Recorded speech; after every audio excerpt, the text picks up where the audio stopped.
Okay, we're back, and once again, you know this is Black Talk. You know I'm Leslie, and I got to say, I am a spiritual being having a human experience, and I am unapologetically black. So, with that being said, we're about to pick this up again with the hair. And what we have here are two different trains of thought going. So,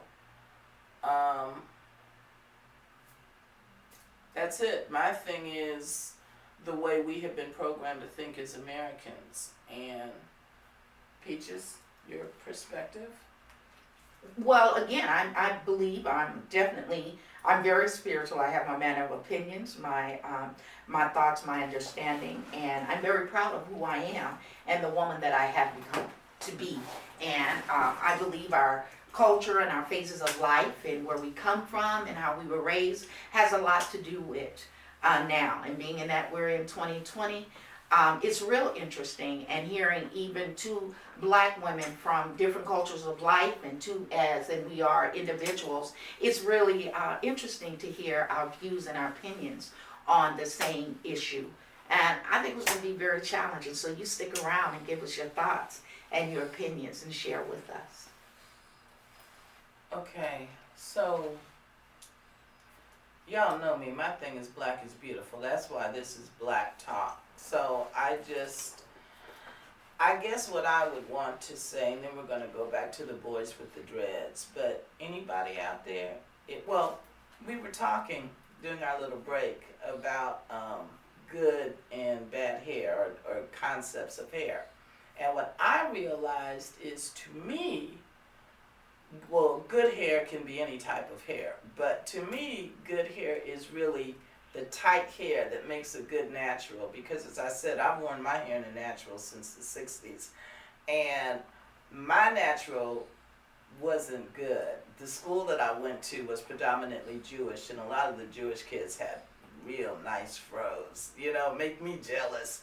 My little low fro, as my hair grows and froze, I have to wear a headband with it so that it'll have body. So to me, that stand up on your own hair, that's good hair. So it's all a matter of opinion. But I just want to say to anyone out there who has brown skin, curly hair, black skin, curly hair, whatever skin, curly hair, appreciate who you are. Okay, appreciate your grade of hair. Don't ever let anybody tell you that you are less than anyone or anything, because that's what we have been conditioned to believe as a people group. And you already know, if you watch my segment on the Miseducation of America, that's what I'm all about, the negative way that we have been taught to perceive who we are as a people, and those things about us that really make us individual, and I just think so super cool. So anyway, back to the boys that have had to cut their hair, back to the topic of locks. And it might not be spiritual as we think of spiritual, but it's definitely a connection. What I had said in the other video, I talked about this sister when I started my locks, and we encourage each other, okay? Because we used to do it old school, like the guy you were talking about, your hair grows out, and there's a stage where, I'm sorry, your hair is just wrecked, okay? Before going and twisting and, going to the shopping, before it became a fashion statement. And during that stage, you really want to cut your hair, but you know what you want to look forward to. And this sister that I didn't know saw me and came up to me and told me, your hair is in the shit stage, but hang in there, sister, it'll get better. And her locks were beautiful. What she said to me really was the reason that I kept my locks. I needed that encouragement. I would see other people and I would see their hair in that stage, and I would tell them about this wonderful woman who came up to me and told me my hair was in the shit stage and hang in there. And by then I had nice pretty locks, you know what I mean? So it was a bonding thing. It was a connecting thing. So when you ask about it being spiritual, maybe from one person to another on that aspect, absolutely. Now that locks aren't what they used to be. They got sister locks, and any and everybody's got shops in California. We can get you locks for $400. You know, I kept my locks. They're in a bag, right? And someone was like, you don't have to grow them. You can have them sew your own locks on, which would be really funny because my hair is gray now and it was a brownish red then, you know. But bottom line is, now you don't know if someone is going through the process unless you see them and they're doing what I'm doing. Mhm. Because it's too easy to go to the shop. When I went and got my hair cut today in preparation, the person who cuts my hair, gotta give a shout out to Whitney. Whitney is at Great Clips in Aliante. She is the bomb, excellent. The prices is super good. I'm not trying to impress nobody. $12 for a senior haircut, $14 for adults. Check my sister out. And now, once again, back to what we were saying about hair grades. Part of what I don't like about my hair is people who have the hair that I really like, that tight hair, their hair will lock a lot faster than mine. You know, my hair is going to take a little bit longer. But I'm going to hang in there and I'm going to deal with that stage, you know. Okay, so if we go back to these two individuals with these schools, is that a form of discrimination? Without question. Because that is a cultural thing, and just as the military, I understand, there was a time you couldn't have beards or whatever, but then when some began to have skin problems or whatever, then they began to accept. So here we are in 2020, 2019 and 2020.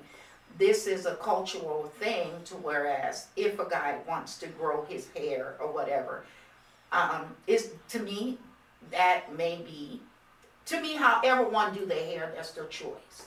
But when you want to tell someone they can't graduate and their hair has nothing to do with their brain and they are academically fine, they're 3.0 whatever, but why would you want to, what does their hair have to do with their mind of thinking?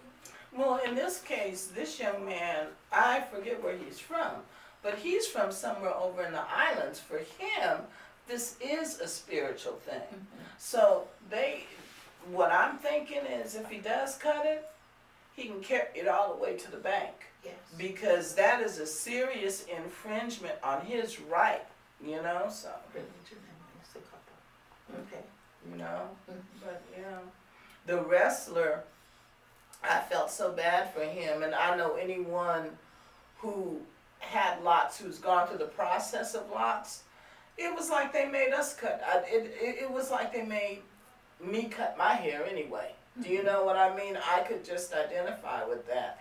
And the way they did it was so humiliating. They cut this boy's hair right there on the floor, you know? I was saying I would hate to be the person that he wrestled, because I know of course he won, but I know that person was sore after that. So you're saying that they were in the middle of a wrestling and they cut his... They were in the middle of a match, and in the middle of the match, they said that the guy wouldn't be able to fight if he didn't cut his hair. And so someone actually came, his name was Andrew Johnson.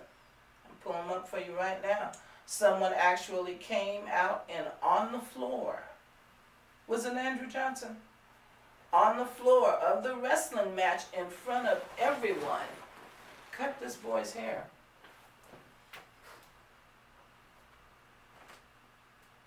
The crowd at Wednesday's wrestling match watched Andrew Johnson's dreadlocks drop to the ground. The New Jersey high school wrestler Look at the look on her face. This is how appalling this is. Or forfeit the match. A decision handed down by referee Alan Maloney, who said the athlete's hair length and headgear broke the rules. Johnson won the match, but response was swift, some calling the haircut a case of racism. Wow. Flat out wrong. It's very disrespectful and So, it's discrimination. Social media quickly lit up as Yeah. You didn't know about that? What you think? That's, well, The number look on one, your face when it was happening, that's why I was like, look at the look on her face. Because that's how we felt it as black people. So, I mean, your but mouth, then they had a white woman cutting it. but your mouth was, you could see how you felt looking at that. Right, because that's his individual, that's what he had, that's what he liked, and that was his choice. So you're, Along with that, though, what you just said, heart to the matter, you said, and they had a white woman cut it. It's Oh, yeah. yeah, I mean, that was just, So, Now, tell us about the boy at your daughter's school. well, I was just reading it, I didn't, I just saw, I need to get my phone, and, but it's a thing to whereas he's having to, cut his So you'll dreads off. get the information. I'm gonna get the information, I and will definitely put bring it that. up just along with this young man, Andre Jackson. What is his name? Andrew Andrew Johnson. Johnson and DeAndre. Well, thank you for sharing that, and we're gonna wrap this up. And this is Black Talk, and excuse me. Remember, y'all, black is beautiful.